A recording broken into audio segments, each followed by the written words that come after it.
Good afternoon, everyone. It's a pleasure to have you with us. Thank you for being here today with us on the International Day of the Victims of Enforced Disappearances. Today, we will be discussing the latest initiatives to address this practice. But before doing that, I wanted to recall that this crime is not new. It emerged with the Nacht und Nebel decree, the Night and Fog decree that was applied by Nazi Germany during the war. It was further used in the context of the War of Independence of Algeria, and it was also a political repression tool that was used across South America during the second half of the 20th century. In light of these experiences, the crime of enforced disappearances has been progressively codified under international human rights law, giving us a clearer picture of its human rights implication. In terms of the modus operandi of enforced disappearance, so victims usually vanish without a trace after being arrested, detained, or abducted from the streets, from their home, from their place of work, and other places.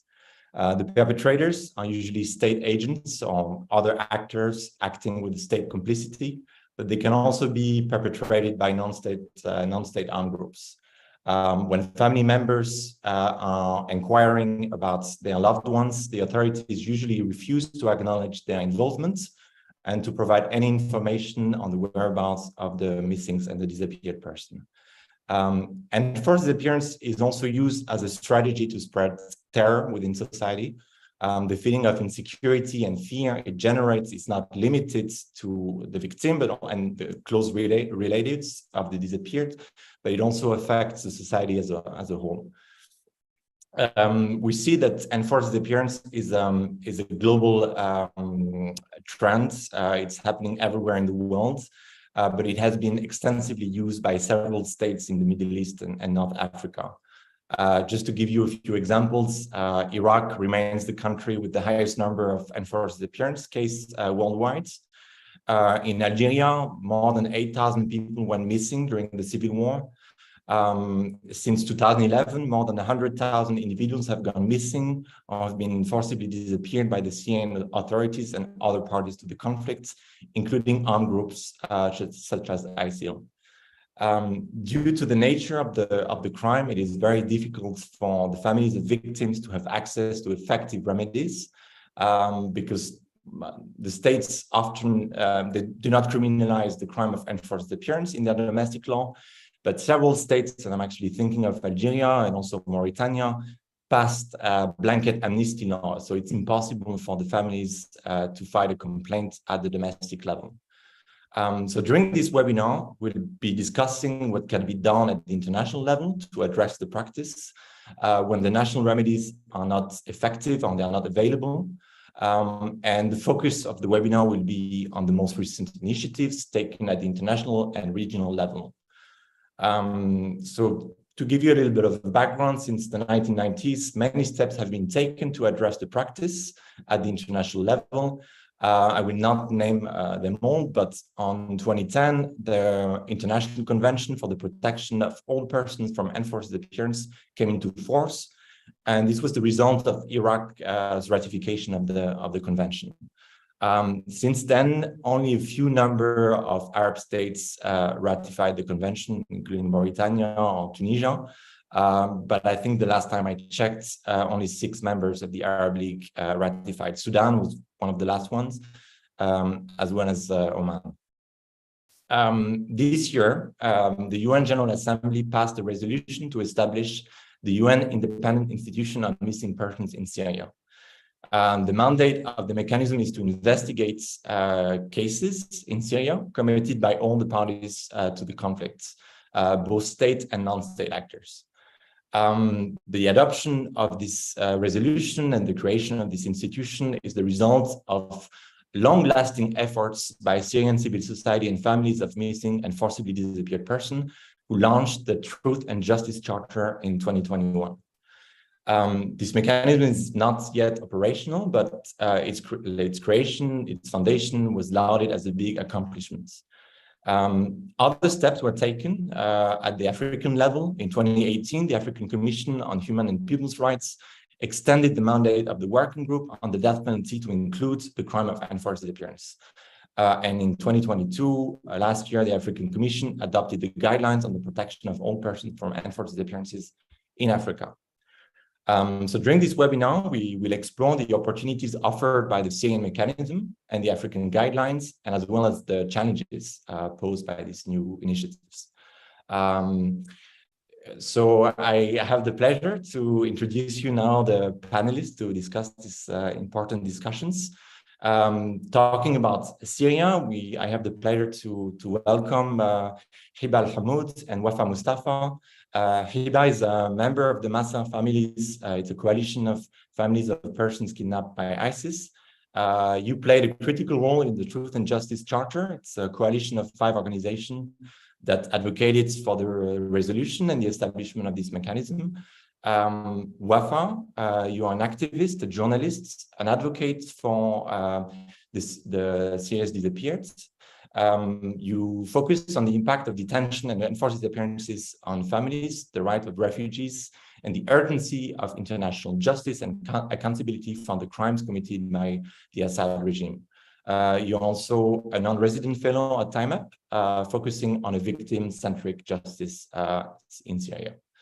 Our last 2 speakers will be tackling the issue of enforced disappearance in the African context, with a focus on Sudan.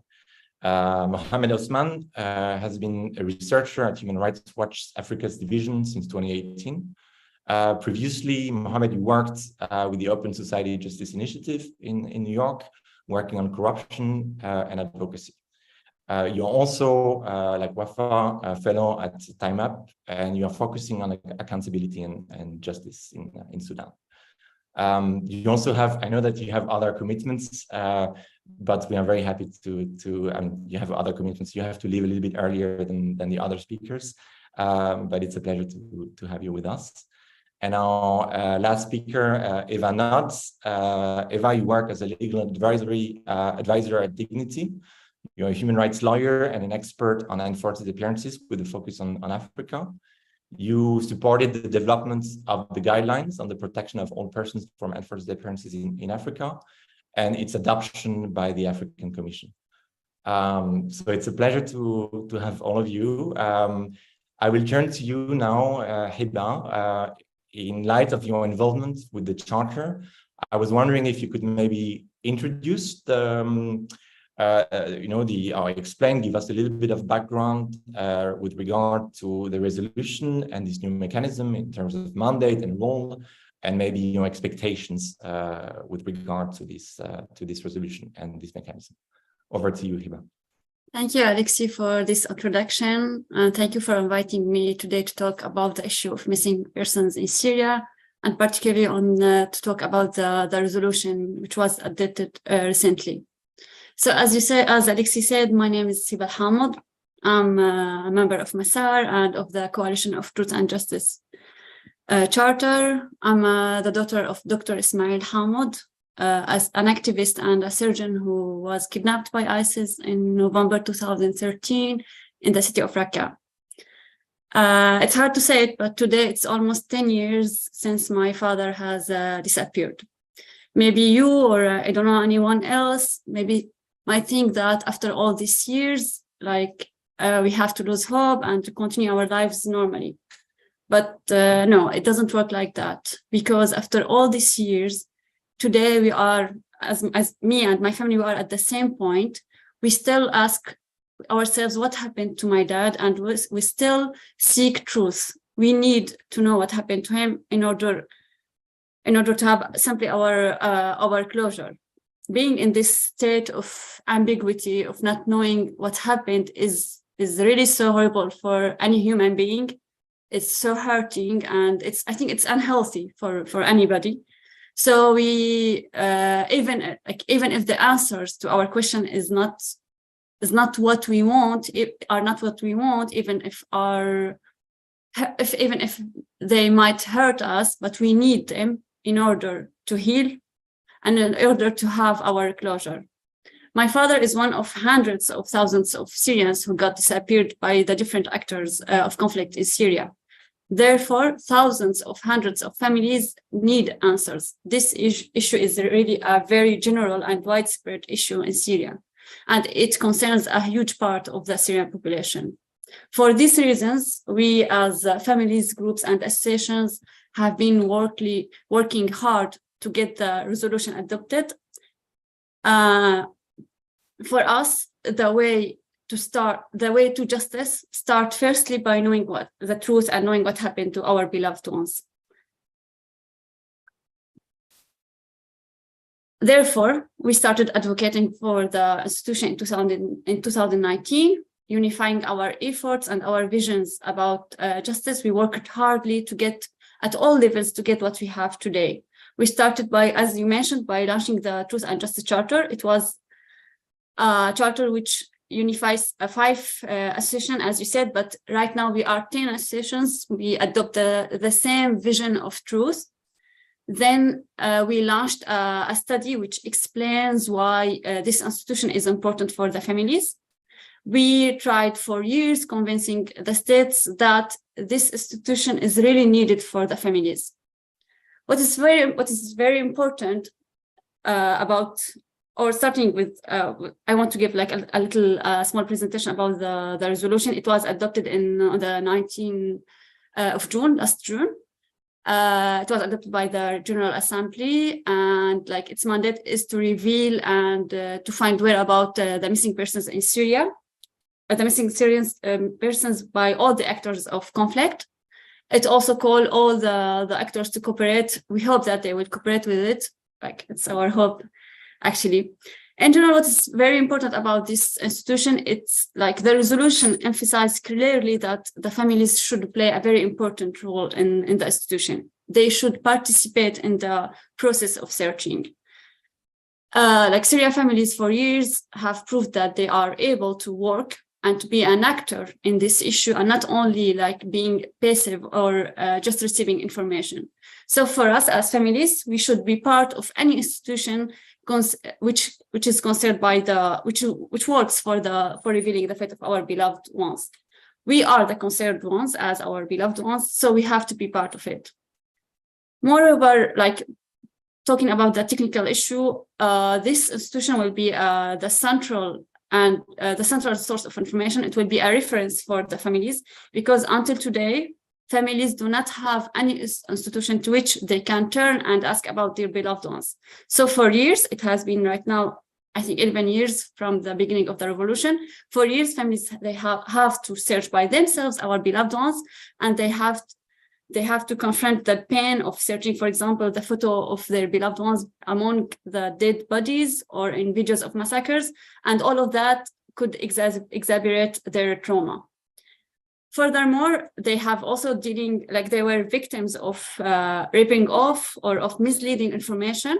So in addition to dealing with the pain of missing a beloved one, they also have to deal with the people in power, which is also dangerous for them, and they have also to deal with the scammer simply.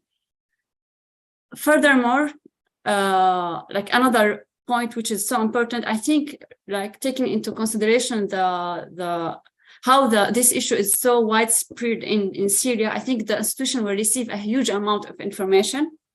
With their capacities, I hope that we will have like the capacities and the resources and the expertise. They could cross all this information and compare them, and they could arrive easily to conclusions. Families have proved that they can find their ways to find very, very, very small information, but this issue is so widespread, so we need really capacities and expertise and resources.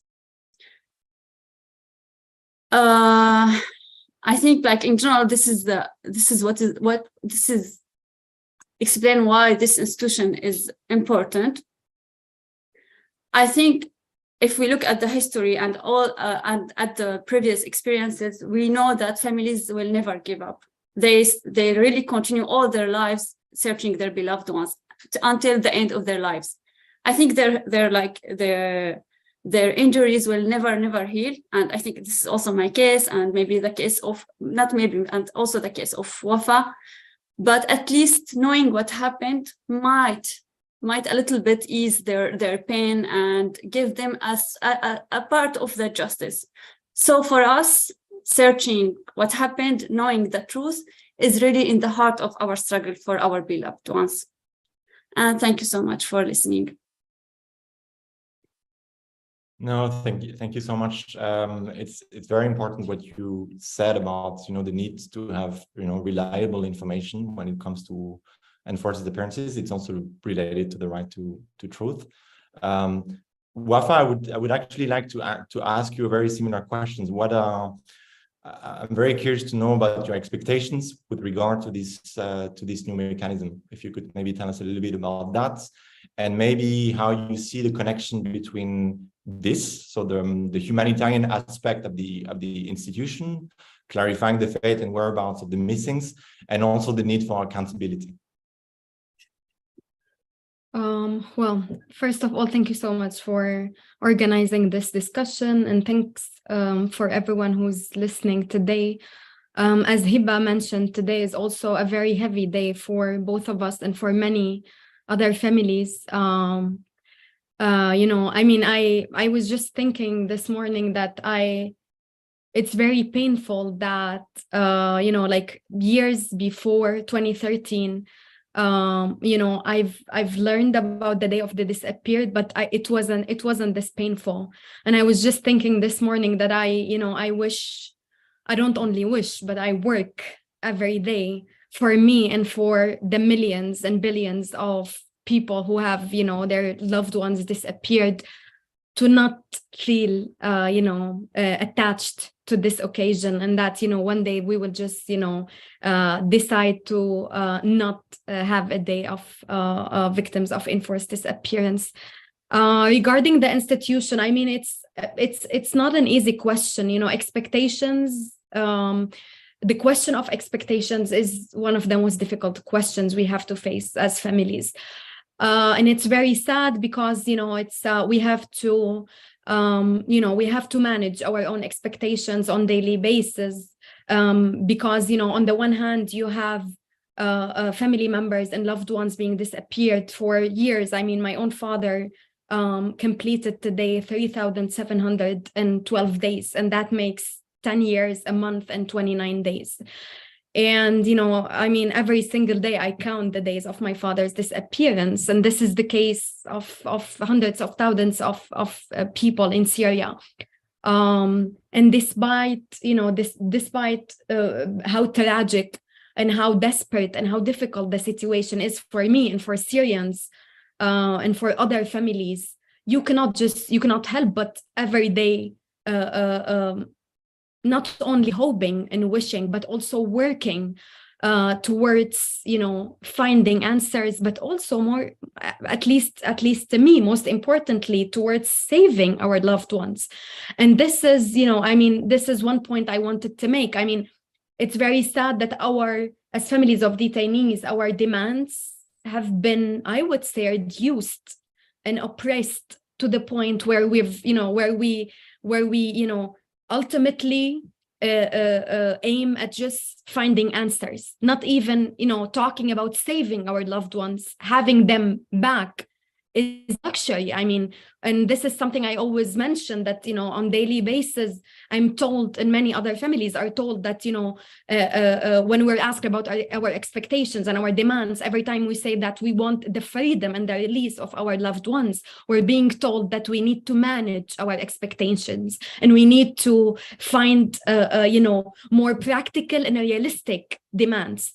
And I mean, yes, politicians and diplomats can do that. The UN can do that, but I cannot do that. And it's not only that I cannot, I'm not supposed to, and I don't want to. So the question of expectations is a difficult one. I'm very, very, very, would say, I'm very grateful that we have this institution. It's very, very late. The UN should have, voted such an institution. The UN should have acted years and years ago, not only in 2011. Detention and enforced disappearances have always been part of Syria's history under the Assad rule. So, I mean, I wish, and I really think and believe that the UN and the so-called international community should have acted years ago. But I'm mainly grateful for families of detainees, for people like Hiba who've been fighting for years for this institution to happen. It's a step, just like the Copeland's trial, just like many other steps. It's a step, it's a one step on a very long road towards a future that I cannot even, imagine for Syria today, unfortunately, a future, a free, just a future for Syria and for Syrians. But on the other hand, we know that this institution will need years to function. And this is, we allowed ourselves, I would speak for myself. I allowed myself at some point when the news was released about the voting, the institution, I allowed myself to feel a little bit of, hope, and to not think of my own father as a case, but also, but mainly to think of other families of detainees. I think this institution will definitely help many and hundreds of thousands of families of detainees, especially maybe those who unfortunately were told that their loved ones have been killed under torture. But my main concern again and again is that this institution should not replace a comprehensive solution for the issue of detention and enforced disappearance.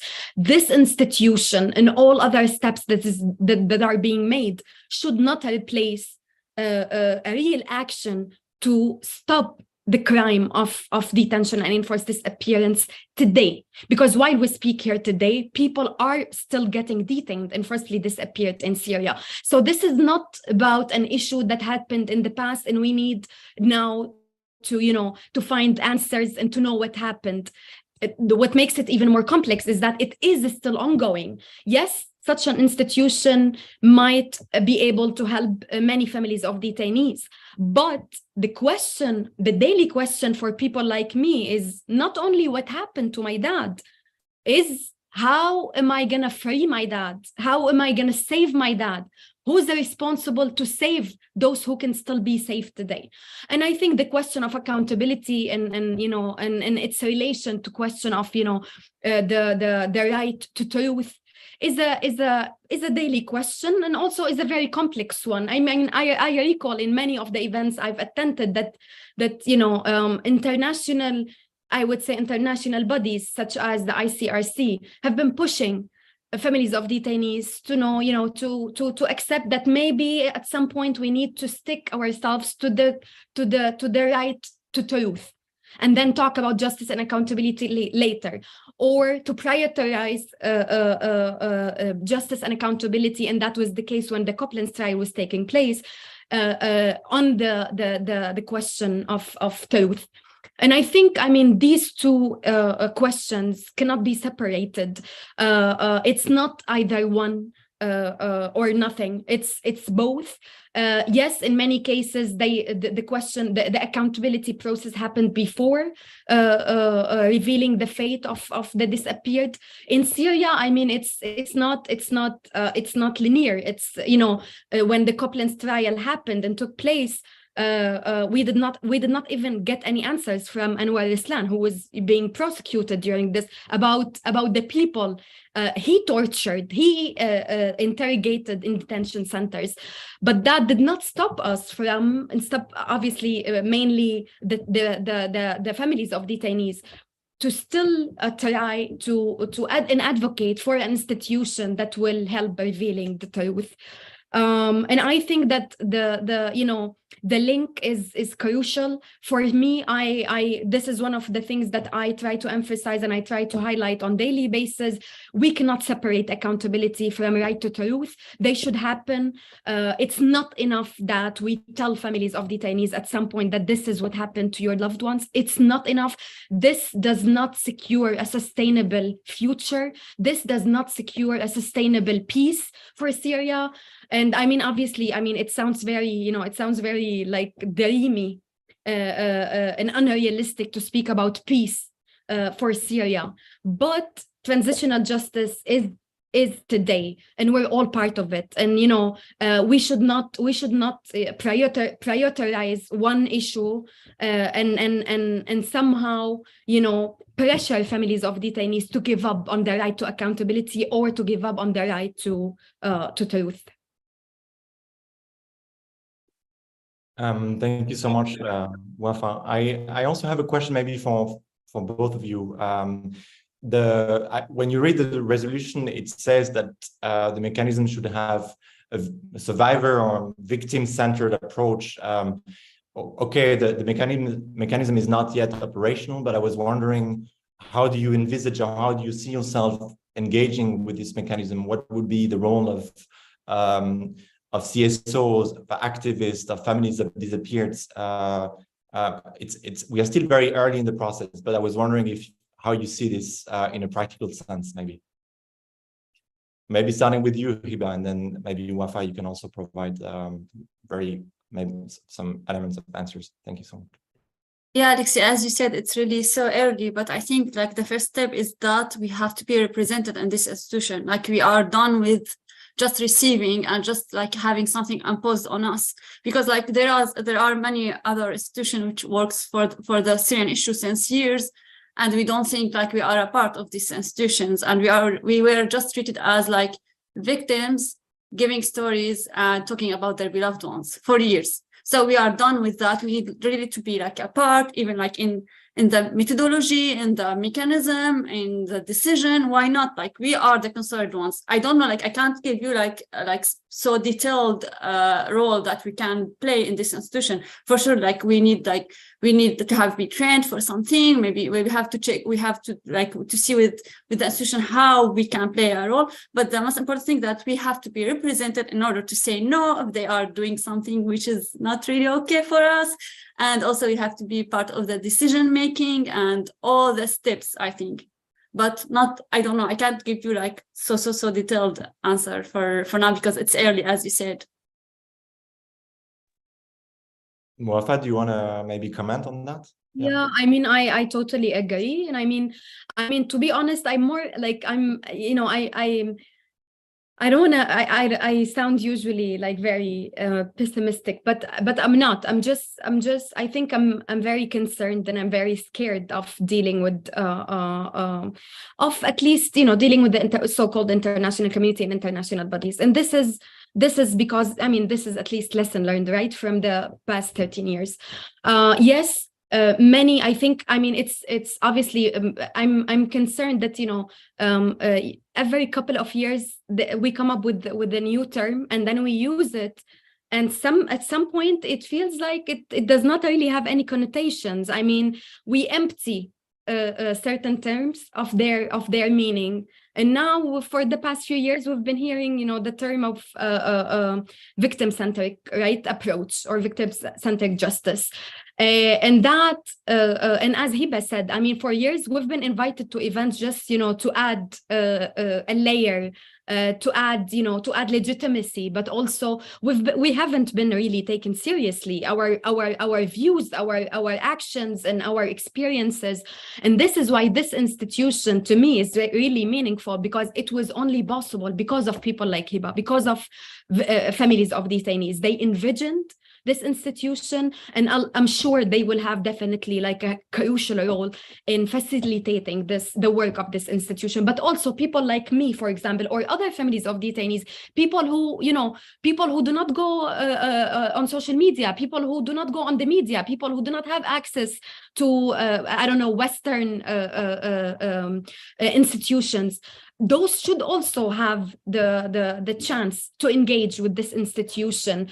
And this could look in many different ways. But I mean, at least for me, I'll make sure that I'll have my voice heard in any way I can about what I think of the work, of the vision, of the process, and of the mandate of this institution. I'll make sure to be there for any conversations, for any discussions, for any processes, and I'll make sure that I also, from my position, I'll make sure that I also listen to other families of detainees who have different experiences and try to also amplify their voices. Thank you, Wafa. I will now turn to you, Mohammed, and we will actually shift a little bit the conversation about Sudan. There was a lot of hope when Sudan, I mentioned it briefly in my introduction, but when Sudan ratified the convention, the International Convention on Enforced Disappearances, this was following, the 2019 revolution, but a lot happened since then. So it's great to have you with us. To discuss the current situation in Sudan. And I was wondering if you could tell us about the cyclical nature of abuses in Sudan, especially in connection with enforced disappearances, and what was the domestic response to that. I have other questions for you, but maybe let's start with that one. No, thanks a lot, Alexis, and greetings to my colleagues on the panel. I mean, let me just start by also appreciating just the work that a lot of activists have been doing on this issue. I mean, just listening to Wafaz and Hiba's words, I mean, I just need to say, being a Sudanese in Europe for quite some time, since 2018, we definitely found the space of solidarity and learning and reflection through our sisters and brothers with the Syrian community. And it's unfortunate as it is, but it's an interconnected struggle to a great extent, just building, and maybe we can talk about it later, but just the international response to crisis as such, just highlight the gravity of the issue at hand. So, I mean, one of the things about Sudan and the cyclical nature of it, I mean, people talk about this vicious cycle since independence in 1956. And the sad part of it is an avoidable cycle. We could do more about it. There are a lot of reasons why we end up having the cycles between short-lived transitions and military dictatorships now exploding to a conflict. There is a lot of domestic and international triggers to that situation. But just to look into the specific time period between 2019 and, let's say, the coup in 2021, for instance. And I was there at the sit-in in June 3rd, 2019, just before the dispersal. And there have been fewer attacks that happened on protesters, including cases of enforced disappearances. And then after the dispersal as well, big numbers. And one of the witnesses of these attacks just say something that remained in my memory about if there was an accountability for what happened a week ago, if it is account of what happened, 10 years ago or 20 years ago, we would not be here. And it's just a simple reality when you live in a state where security forces are giving a carte blanche to commit abuses with no oversight, such kind of crimes flourish. And I think this is the specific thing around enforced disappearances as a crime itself. It doesn't happen in a vacuum. It happens in a context when rule of law institutions are broken, when the state policy allows such attitudes and behaviors to exist, and there is no set of accountability or consequences these actors would fear.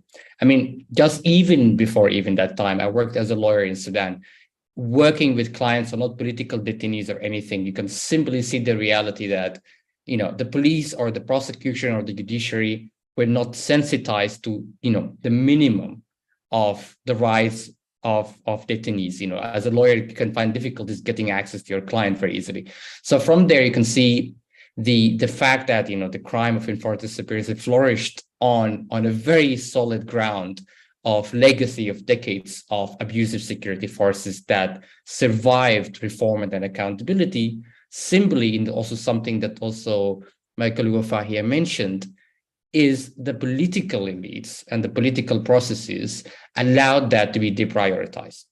And that was always the conversation in terms of the domestic response. Is, now we are in this, instability, there is fear of a civil war. I mean, it's happening now, but at that time, I have this fear. So let's move on. There is a bigger picture here happening. In Khartoum, when I ever visited and had conversations with families of martyrs and families of the disappeared, you can see the sheer difference between the reactions.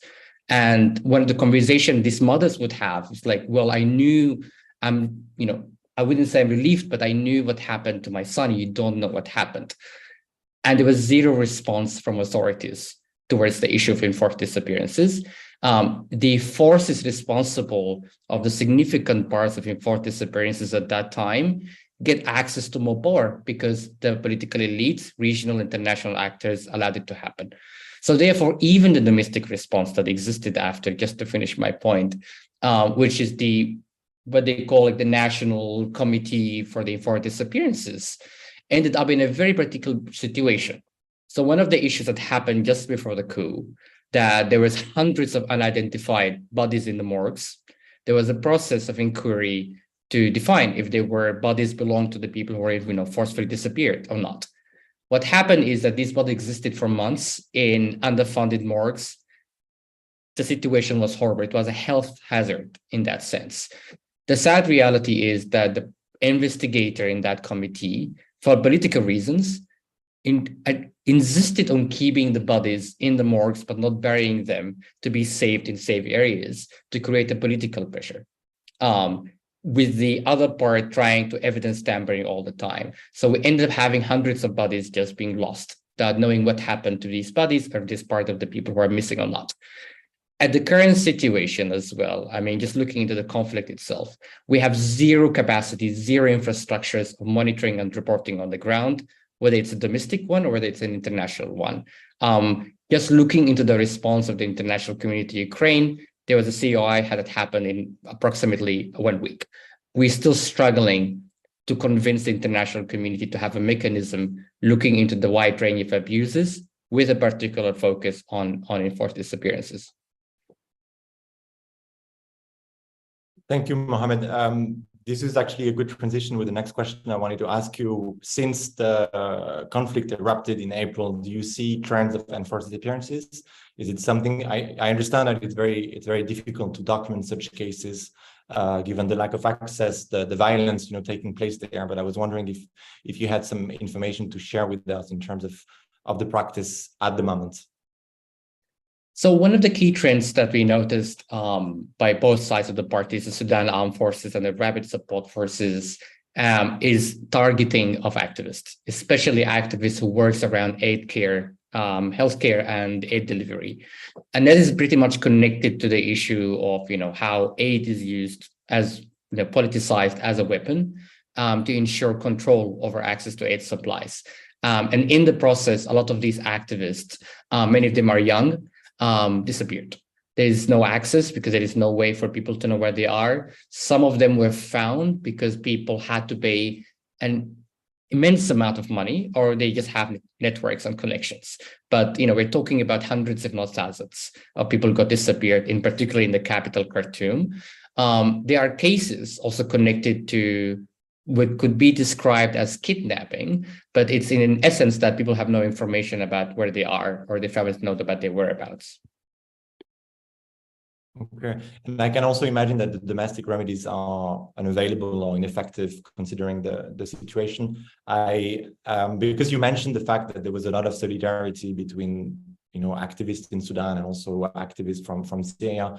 I was wondering, in your views, what would be the ideal response, maybe at the international level, to tackle the issue of enforced disappearances in Sudan and other crimes as well?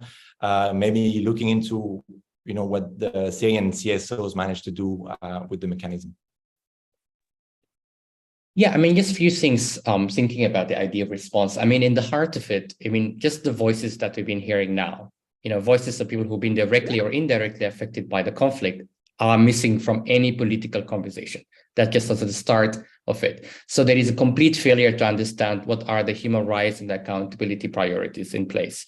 A few months ago, I was at the UN Security Council in New York. And then after a month, I was at the Human Rights Council in Geneva. And the fragmentation of the approaches is just very shocking, because you go to New York and they tell you, we're here to discuss politics, but not human rights. And then you go to Geneva and they tell you, we discuss human rights, but not politics. And you end up in a situation that, these are politically driven crimes. The whole conversation is political. Accountability in itself is a political project.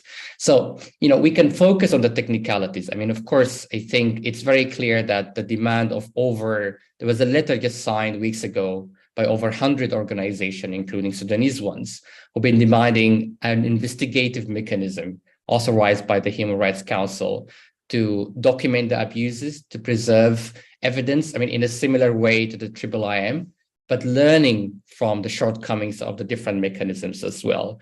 There is a session in September where there is a pushback for this possibly to happen. The thing is that many of the activists who've been working in enforced disappearances for a very long time, they are uprooted from their homes. They are on their own, they're trying to find safe routes to displace to other safe parts of the country or to have access outside of the country. Many of these people lost their passports. Many of these people have no access to visas. Many of these people cannot even attend conferences and conversations as such to inject, what could be an ideal response to the wide range of abuses, including enforced disappearances as well. But I think we definitely need a situation when, regional voices, let's say within the MENA region or within the African continent, are able to have the conversation with each other. There is, lack of visibility about, so many people like what happened in Syria, what happened in Algeria, what happened in Palestine, what happened in Egypt. These is our missing conversation. And sad as it is, I think this conversation ideally should start now.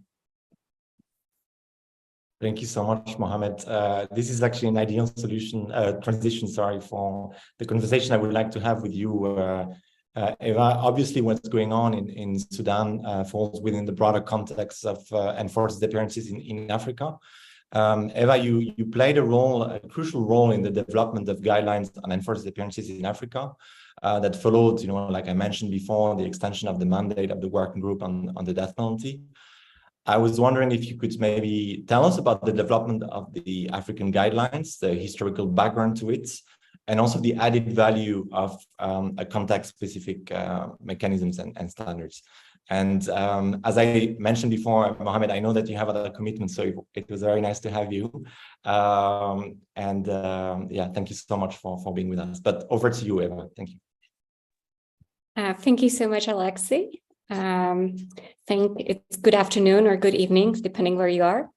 It is my honor to speak about the efforts of the African Commission is taking to prevent enforced disappearances on the African continent. Before I commence, I'd like to thank MENA Rights for organizing this webinar, as well as Wafa, Hiba, and Mohammed for so passionately speaking about the crime of enforced disappearances that is often hidden from public, leaving victims with so few places to speak about their experience and seeking justice. As we have mentioned before, enforced disappearances has been a problem not just in Syria, but all over the world and in Africa for decades as well. The use of this horrific practice dates back to colonial times when governments used this practice to silence freedom fighters like the Mau Mau in Kenya and the African National Congress in South Africa. Since the 1990s, the decade when most of the African states gained independence, the new governments have continued to deploy the use of enforced disappearances in a range of different contexts, such as armed conflict, civil wars, and unrest, as well as to suppress dissent and political opposition, and to silence human rights defenders seeking to hold the state accountable for failing to uphold human rights obligations. In most recent decades, the government used enforced disappearances under the pretext of fighting terrorism, conducting security operation, and policing. Finally, the enforced disappearances on the continent have been used as a method both by state and non-state actors to violate human rights of citizens of various countries, as well as by migrants, asylum seekers, and refugees on this continent. I'm going to now speak a little bit about the history of the evolution of bringing enforced disappearances to the attention of the African Commission. The year 2007 was a pivotal year on the continent, bringing the issue of enforced disappearances to the attention of the African Commission, the main human rights body on the continent. The forum of participants of NGOs, an NGO group that meets regularly on the sidelines of the African Commission session, adopted a resolution calling on the African states to take steps to eradicate enforced disappearances, to ratify the Convention on the Protection of All Persons from Enforced Disappearances, criminalize the crime within the domestic law, and urge the African Union to call on member states to condemn the violation. During the same session, in November 2007, the African Commission reviewed a report of Algeria on the implementation of human rights pursuant to the African Charter on Human and People's Rights, a country that Alex already mentioned has a history of enforced disappearances from a civil war in the 1990s. The conflict resulted in several thousand people being disappeared, and many are still disappeared.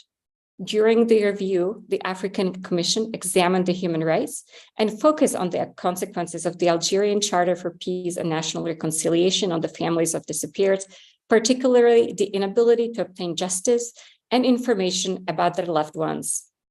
In addition to Algeria and its record on enforced disappearances, the African Commission addressed the issue of upcoming runoff election in Zimbabwe, another country that has a long history of enforced disappearances. The 2007 and 2008 election was marred with human rights violation, including the high level of enforced disappearances, which then President Robert Mugabe used frequently to frighten the opposition and their supporters. While the Commission adopted a resolution on Zimbabwe urging the government to respect human rights, it did not specifically call out the practice of enforced disappearances. Despite this discussion, a lot of the discussion taking place about the issue of enforced disappearances and the NGOs urging the Commission to adopt a resolution specifically looking into enforced disappearances, the Commission did not heed the call. It took 10 more years, and we've heard how long it takes to get justice or any information, before the Commission decided to elevate the enforced disappearances to the attention it deserved. In 2018, the African Commission noticed the increased use of enforced disappearances on the continent, and as Alexei mentioned, extended the mandate of the working group to include enforced disappearances. The mandate tasked the working group to monitor situation relating to enforced disappearances in Africa with all its ramifications, collect information, and keep a database of reported instances of situations concerning enforced disappearances in Africa. In 2002, the African Commission adopted another resolution tasking the working group to draft the guidelines for the protection of all persons from enforced disappearances and present them to the Commission within 1 year. And this is where Alexei and I come in. So why the Commission settled on the guidelines? At the start of the process in 2020, only 17 out of the 54 African countries have ratified the International Convention.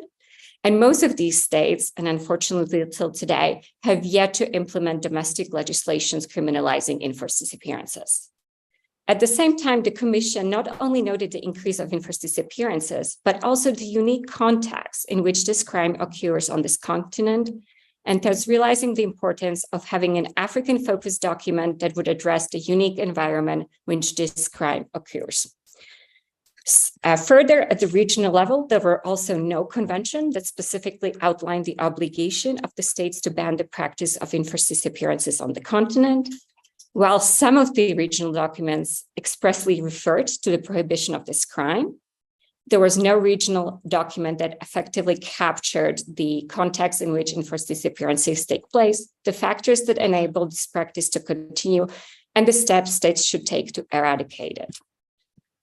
So in 2020, following the adoption of the resolution to draft the guidelines, I worked with the working group to commence the process of drafting them. We created a group of experts, which included UN experts, regional human rights experts, psychologists, forensic doctors, and of course, my partner, MENA Rights, and victims and the other civil society organizations working on the issue of enforced disappearances on the continent. And then the COVID hit, shutting down the world.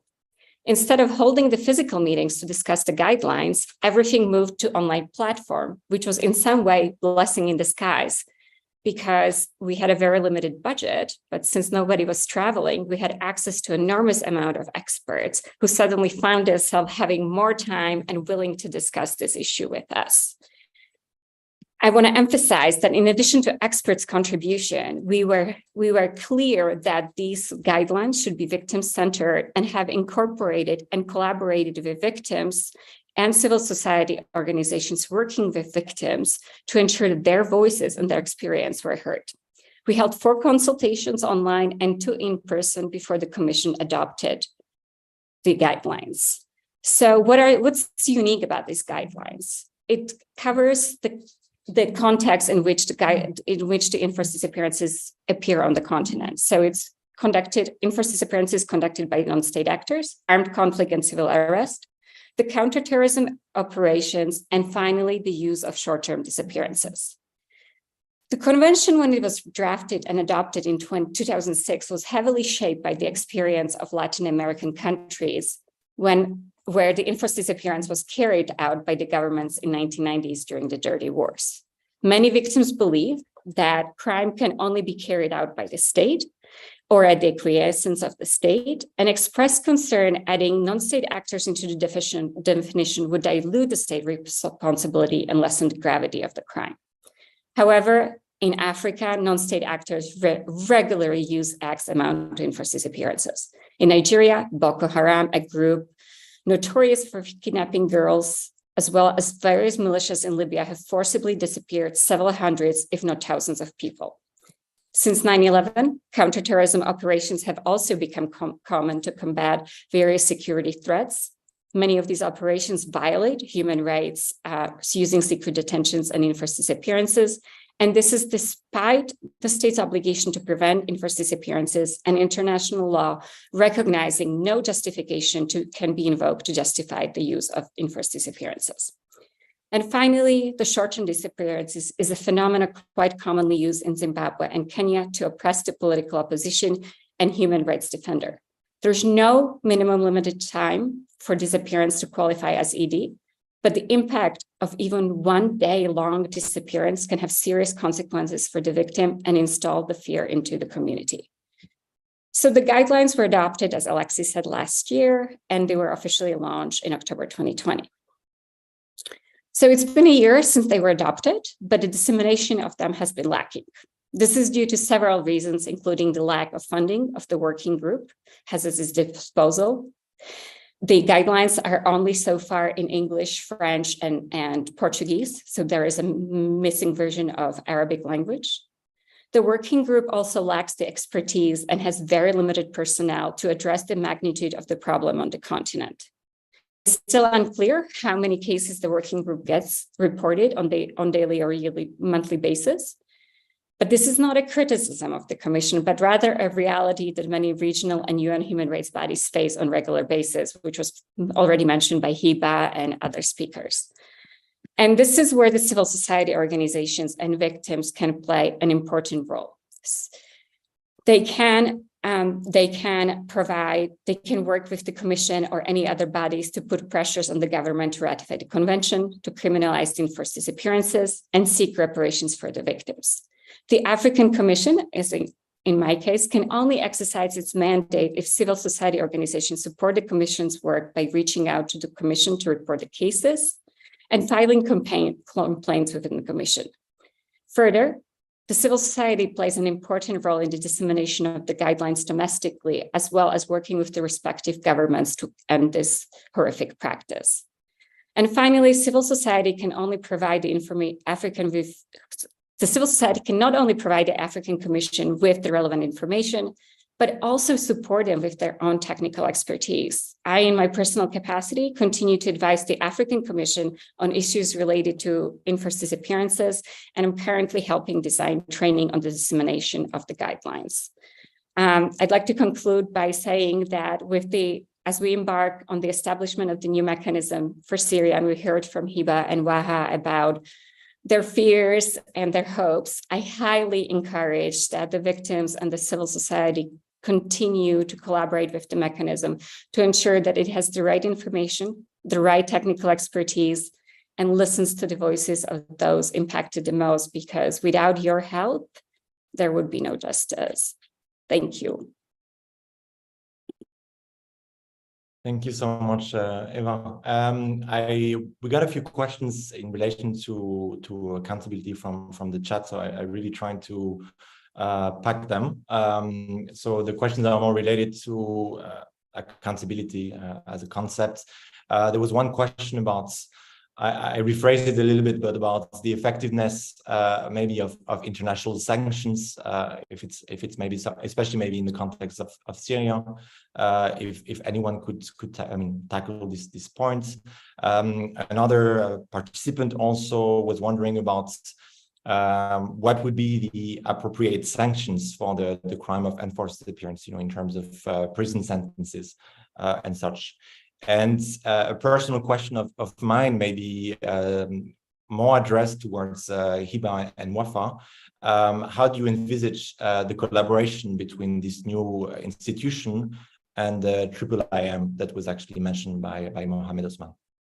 So maybe we could actually start with this question, the triple IM, and then if anyone has anything to say about sanctions and international sanctions, and also appropriate sanctions for the crime of ED.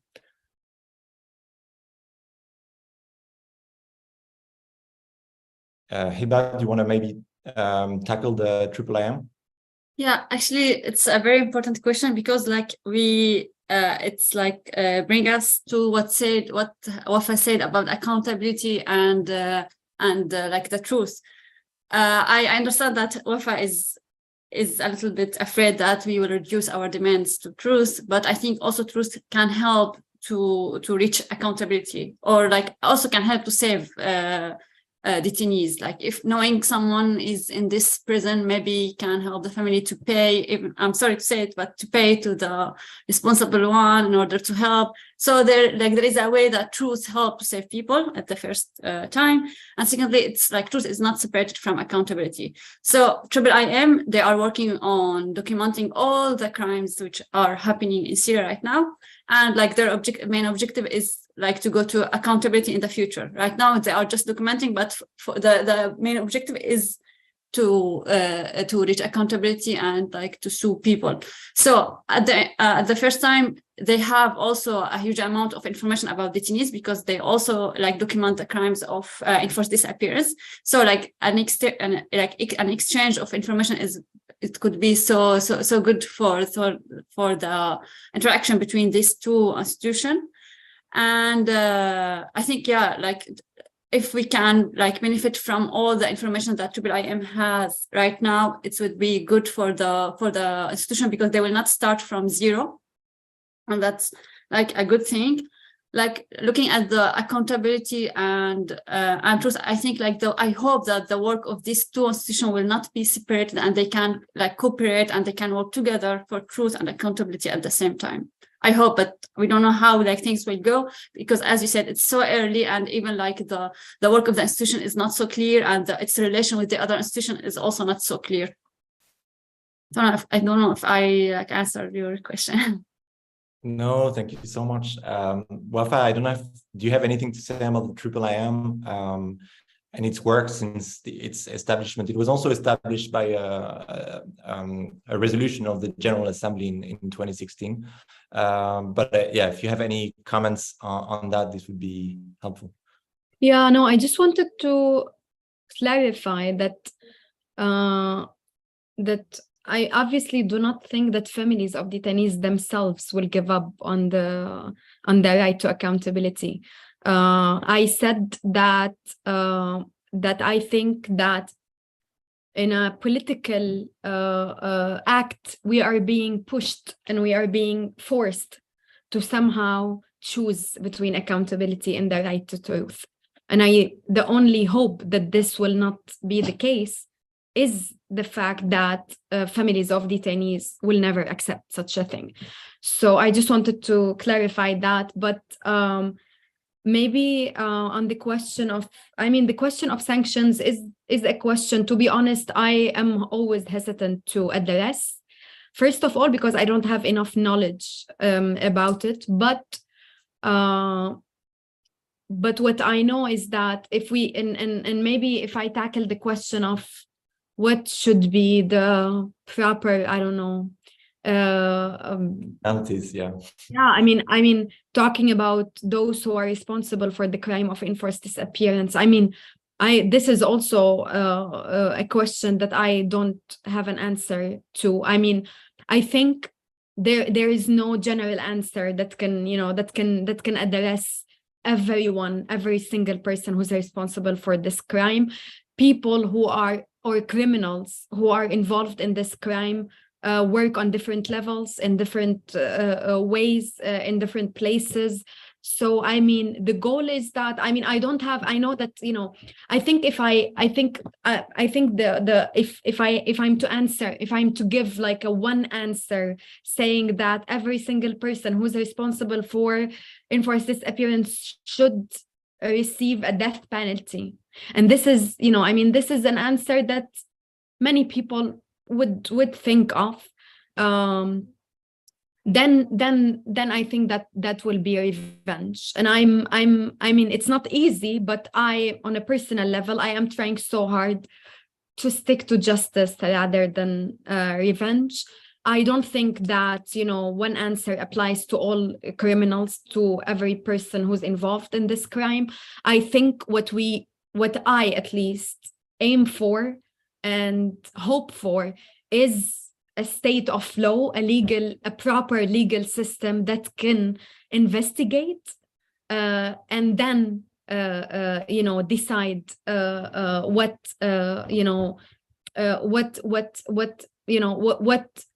each, hopefully, and every single person who is and was involved in this crime will face. I think this is a very important question. The question of how do we envision justice? How do we envision accountability is a very challenging, difficult question, but I think it's a very important question, and I think there is no one single answer for this question that all Syrians will agree on. But the hope is that, yes, ideally we all know that not in a single context justice and accountability reached every single criminal. But what we hope for is that that at least my personal hope is that Assad himself will face accountability, and that also all leaders of other groups like ISIS, HTS, Jabhat al-Nusra, the National Army, Boots of Turkey, and SDF, and every single group who is involved in the crime of detention and enforced disappearance will also face accountability. Thank you. Eva, do you have anything to say maybe about the the international standards, maybe when it comes to appropriate penalties for the crimes of enforced disappearances? Thank you, Alexei. The gravity of the crime should reflect the penalty that the individuals receives. Unfortunately, I have to say that there are several things that contribute to difficulty to actually even investigating, prosecuting crimes and getting effective penalties. One of them is, and we haven't really touched on it, is the fact that many people don't even understand what enforced disappearances are. I work on the continent of Africa, and even when I meet lawyers or journalists or people that are working in this field, they often say, what do you mean you work on enforced disappearances? So raising awareness on this issue is important before we can even talk about the gravity of the crime and talking about what is an appropriate penalty. However, there are certain things that the convention specifies. One is that the state should not have the statute of limitations on this crime, as we know, because this crime is a long-term crime and starts from the day the individual has been disappeared and continues until the body of the individual is found or the individual is returned. But the pursuit for justice continues even after that. The other aspect that is incredibly difficult is to just carry out investigations, because a lot of the people don't have the technical capacity to carry out these investigations. And Wafa and Haiba often refer to it, that this might be one of the biggest difficulties that the Syrian new mechanism might face, not only how they work with the victims, but also how do they gather the effective technical expertise so they can work to bring justice to the victims, the truth about their loved ones, and not to disappoint them. Thank you, Eva. Do you also want to maybe take the question about the international sanctions and their effectiveness in relation to ED? I think it goes back. I was going to say, so Syria, unfortunately, is an incredibly difficult situation, and many countries are, but you got Syria in the current context.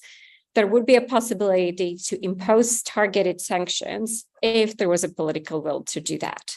And so you are in a hard rock, right? Do you collaborate with the Assad regime and isolate different territories to make sure you get access to the information about what happened to your loved one, dig out the bodies if necessary, forensic examinations, and provide services to the victims, including psychosocial services? Or do you seek from international community to impose sanctions? We've seen that Assad was recently welcomed by the Arab states.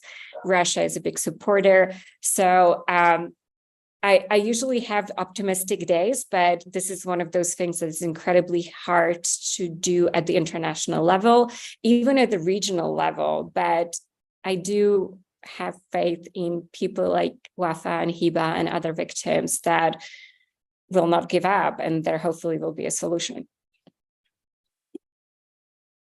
Thank you, Eva. We are running out of time, but I wanted to offer you a chance to have maybe final remarks if you wish to make final remarks. Maybe starting with you, Hiba, and Wafa, and then Eva. Yeah, thank you, Alexi. I think, like as Wafa said, like the international community really like let us down, that's sure. And it's like the institution is really so late regarding all the crimes and regarding all these years. Like we are, as families, we are happy that at least what we demanded for the moment, like it was answered by the international community for the first time, because for the first time, like families demand something and like the international community answered that.